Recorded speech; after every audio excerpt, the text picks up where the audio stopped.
चले। कहाँ रहे? ये क्या पहन रखा है? टैंक टॉप है।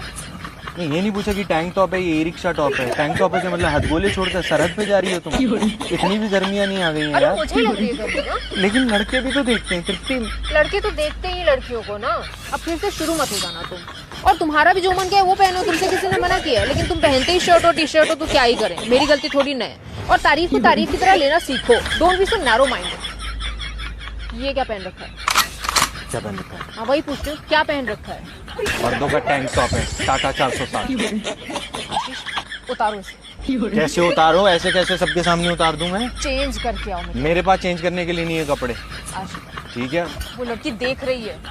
तो क्या हो गया? देख ही रही है। कौन सा अपनी मांग में सिंदूर भर लिया मेरे नाम का? और देखते ही हैं, तारीफों को तारीफों की तरह लेना शुरू करो। Don't be so narrow minded Tripti. चलो पालक पत्ता चाट खाने चलते हैं आज, ऐसे ही चलेंगे। थैंक्स।